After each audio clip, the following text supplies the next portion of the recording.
Here are quick and easy steps to transfer Microsoft Authenticator app data from your old iPhone to a new iPhone. Please note that this process works when transferring from iPhone to iPhone or from Android to Android. Microsoft Authenticator doesn't support direct account transfers between iOS and Android. If you're switching platforms, you'll have to manually re-add each account on your new device. First, keep your Authenticator app updated from the App Store. And make sure iCloud Backup is turned on for the Authenticator app in your iPhone settings.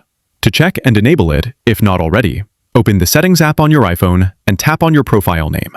Then scroll down and find iCloud, and tap the See All option next to the Saved to iCloud section.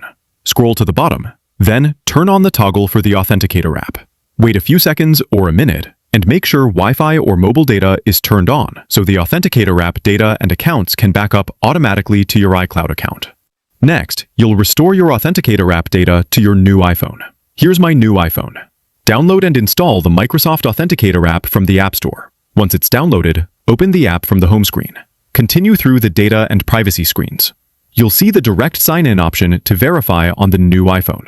Tap Sign In, then send a notification to your old iPhone and verify it. Once verification is complete, tap Finish.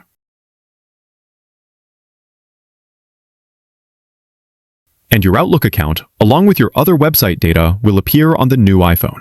If it's not showing or there's a syncing issue, check if the Microsoft app is enabled under iCloud Backup. Go to the Settings app on your new iPhone, scroll to iCloud, and tap See All. Scroll to the bottom and make sure the Microsoft Authenticator toggle is on. If you still can't restore the data in the app, I recommend deleting it. Touch and hold the app icon, tap Remove App, confirm deletion, and then reinstall it from the App Store.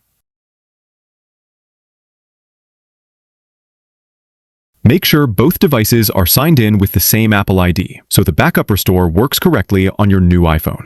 Hope this works. I faced the same issue myself and found reinstalling the app helped. To transfer from an Android phone to a new Android phone, check out my separate tutorial linked in the video description. Don't forget to like, share, and subscribe for more free tech guide video updates.